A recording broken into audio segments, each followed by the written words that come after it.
नमस्कार दोस्तों, कैसे हैं आप सभी। मैं उम्मीद करती हूँ कि सब अच्छे होंगे। दोस्तों, महाभारत युद्ध में भीष्म पितामह की अहम भूमिका थी। वो इस युद्ध के मुख्य पात्र भी थे। भीष्म पितामह महाकाव्य के कुरुक्षेत्र युद्ध के दौरान कौरवों की सेना के सर्वोच्च सेनापति थे। साथ ही वो एकमात्र ऐसे पात्र थे जिन्होंने महाभारत युद्ध की पूरी घटना को देखा। भीष्म पितामह ने महाभारत के युद्ध में कौरवों की तरफ से युद्ध में भाग लिया था। तो आइए दोस्तों, उनके बारे में जानते हैं 12 खास बातें आज की इस वीडियो में। चलिए वीडियो को शुरू करते हैं भीष्म पितामह के पहले रहस्य से। तो दोस्तों, भीष्म सामान्य व्यक्ति नहीं थे। वो मनुष्य रूप में देवता वसु थे। उन्होंने ब्रह्मचर्य का पालन करके योग विद्या द्वारा अपने शरीर को पुष्ट कर लिया था। दूसरे, उनको इच्छा मृत्यु का वरदान भी मिला हुआ था। इस युद्ध के समय अर्जुन 55 वर्ष, कृष्ण 83 वर्ष और भीष्म 150 वर्ष के थे। उस काल में 200 वर्ष की उम्र होना सामान्य बात थी। दोस्तों, बौद्धों के काल तक भी भारतीयों की सामान्य उम्र 150 वर्ष हुआ करती थी। इसमें शुद्ध वातावरण, योग, ध्यान का बड़ा योगदान था। भीष्म जब युवा थे तब कृष्ण और अर्जुन हुए भी नहीं थे। माना जाता है कि भीष्म ही युद्ध में सबसे अधिक उम्र के थे। उन्हें राजनीति का ज्यादा अनुभव होने के कारण वेद व्यास ने संपूर्ण महाभारत में भीष्म को राजनीति का केंद्र बनाकर राजनीति के बारे में उन्होंने जो भी कहा उसका प्राथमिकता से उल्लेख किया। आइए दोस्तों, अब दूसरे रहस्य को जानते हैं। दोस्तों, महाभारत के युद्ध में भीष्म पितामह कौरवों की तरफ से सेनापति थे। कुरुक्षेत्र का युद्ध आरंभ होने पर प्रधान सेनापति की हैसियत से भीष्म ने 10 दिन तक घोर युद्ध किया था। 9वें दिन भयंकर युद्ध हुआ, जिसके चलते भीष्म ने बहादुरी दिखाते हुए अर्जुन को घायल कर दिया, उनके रथ को जर्जर कर दिया। आखिरकार भीष्म के भीषण संहार को रोकने के लिए कृष्ण को अपनी प्रतिज्ञा तोड़नी पड़ी। उनके जर्जर रथ को देखकर श्री कृष्ण रथ का पहिया लेकर भीष्म पर झपटे, लेकिन दोस्तों वो शांत हो जाते हैं। परंतु इस दिन भीष्म पांडवों की सेना का अधिकांश भाग समाप्त कर देते हैं। 10वें दिन भीष्म द्वारा बड़े पैमाने पर पांडवों की सेना को मार देने से घबराए हुए पांडव पक्ष में भय फैल जाता है। तब श्री कृष्ण के कहने पर पांडव भीष्म के सामने हाथ जोड़कर उनसे उनकी मृत्यु का उपाय पूछते हैं। तो दोस्तों, भीष्म कुछ देर सोचने पर उपाय बता देते हैं। अब जानते हैं उनके तीसरे रहस्य को। दोस्तों, भीष्म को ठीक करने के लिए शल्य चिकित्सक लाए जाते हैं, लेकिन वो उनको लौटा देते हैं और कहते हैं कि अब तो मेरा अंतिम समय आ गया है, ये सब व्यर्थ है। शरशैया ही मेरी चिता है। अब मैं तो बस सूर्य के उत्तरायण होने का इंतजार कर रहा हूँ। पितामह की ये बातें सुनकर राजागण और उनके सभी बंधु बांधव उनको प्रणाम और प्रदक्षिणा करके अपनी अपनी छावनी में लौट जाते हैं। अगले दिन दोस्तों, सुबह होने पर फिर से सभी भीष्म के पास लौटते हैं। सभी कन्याएं, स्त्रियां, उनके कुल के योद्धा पितामह के पास चुपचाप खड़े हो जाते हैं। पितामह ने पीने के लिए राजाओं से ठंडा पानी मांगा। तभी दोस्तों उनके लिए पानी सभी ले आते हैं, लेकिन उन्होंने अर्जुन की ओर देखा। अर्जुन समझ गए।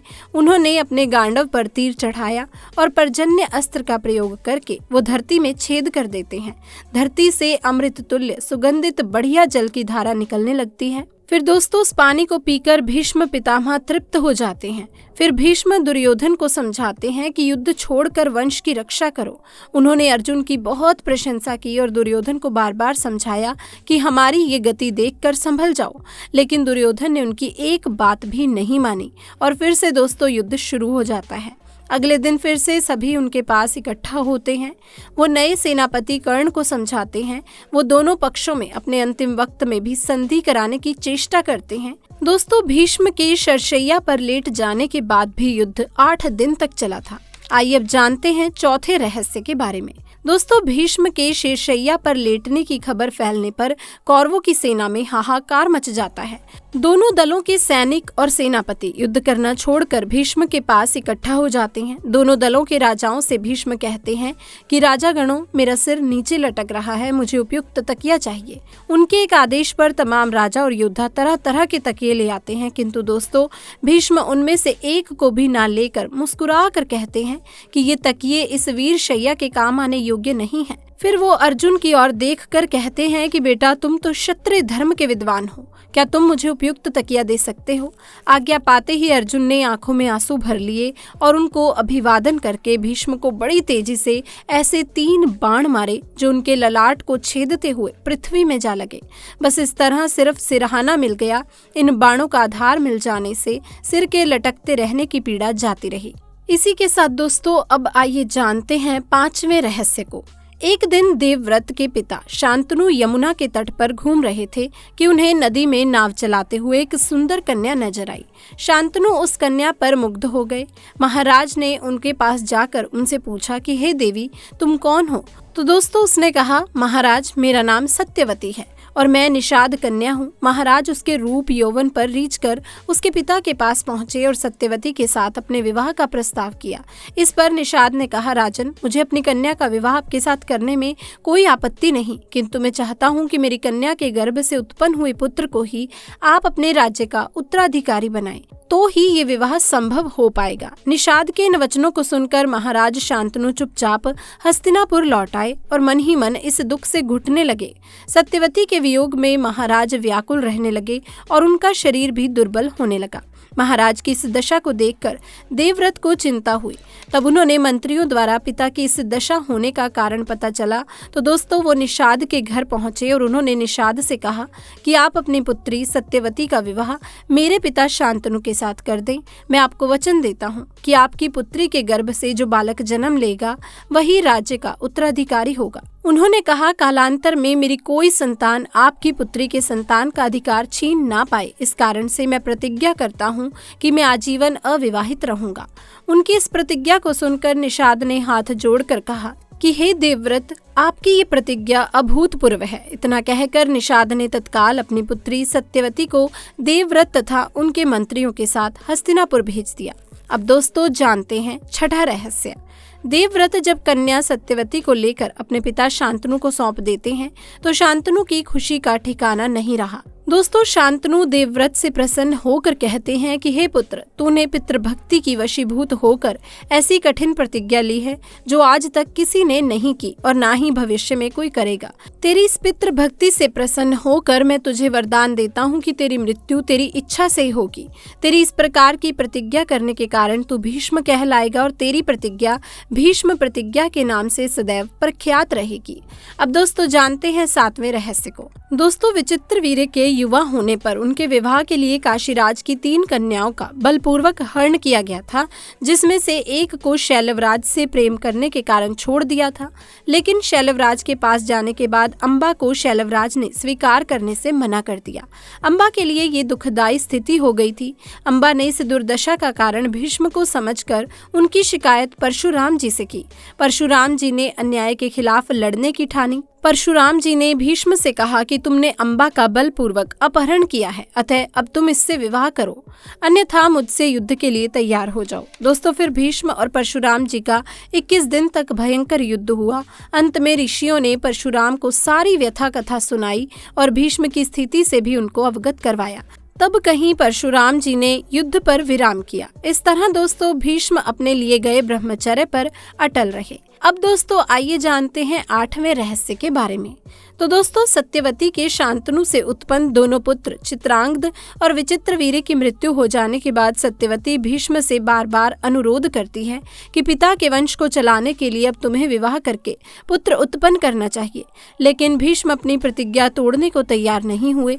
ऐसे में सत्यवती विचित्रवीर्य की विधवा अंबालिका और अंबिका को नियोग प्रथा द्वारा संतान उत्पन्न कराने की सोचती है। भीष्म की अनुमति लेकर सत्यवती अपने पुत्र वेदव्यास द्वारा अंबिका और अंबालिका के गर्भ से यथाकर्म धृतराष्ट्र और पांडु नाम के पुत्रों को उत्पन्न करवाती है। तो दोस्तों आइए जानते हैं 9वें रहस्य को। सत्यवती के गर्भ से महाराज शांतनु को चित्रांगद और विचित्रवीर्य नाम के 2 पुत्र हुए। शांतनु की मृत्यु के बाद चित्रांगद राजा बन गए, किंतु दोस्तों गंधर्वों के साथ युद्ध में उनकी मृत्यु हो गई। तब विचित्रवीर्य बालक ही थे। फिर भी भीष्म विचित्रवीर्य को सिंहासन पर बैठाकर खुद राज्य कार्य देखने लगे। विचित्रवीर्य के युवा होने पर भीष्म ने बलपूर्वक काशीराज की 3 पुत्रियों का हरण कर लिया और उसका विवाह विचित्रवीर्य से करवाना चाहते थे, क्योंकि भीष्म चाहते थे कि किसी भी तरह अपने पिता शांतनु का कुल बढ़ जाए। लेकिन बाद में बड़ी राजकुमारी अम्बा को छोड़ दिया गया, क्योंकि दोस्तों वो शैलवराज को चाहती थी। दोस्तों अन्य दोनों अंबालिका और अंबिका का विवाह विचित्रवीर्य के साथ करवा दिया गया, लेकिन विचित्रवीर्य को दोनों से कोई संतान नहीं हुई और वो भी चल बसा। एक बार फिर राजगद्दी खाली हो गई। सत्यवती शांतनु का वंश तो डूब गया और गंगा शांतनु के वंश ने ब्रह्मचर्य की प्रतिज्ञा ले ली थी। अब दोस्तों हस्तिनापुर की राजगद्दी फिर से खाली हो गई। तो चलिए दोस्तों जानते हैं 10वें रहस्य के बारे में। दोस्तों भीष्म शेषशैया पर पड़े हुए थे, फिर भी उन्होंने श्री कृष्ण के कहने से युद्ध के बाद युधिष्ठिर का शोक दूर करने के लिए राजधर्म, मोक्ष धर्म और आपत्त धर्म आदि का मूल्यवान उपदेश बड़े विस्तार के साथ दिया। इस उपदेश को सुनने से युधिष्ठिर के मन से लानी और पश्चाताप दूर हो जाता है। बाद में सूर्य के उत्तरायण होने पर युधिष्ठिर आदि सगे संबंधी, पुरोहित और अन्य लोग भीष्म के पास पहुंचते हैं। उन सब से भीष्म पितामह ने कहा कि इस शरशैया पर मुझे 58 दिन हो गए।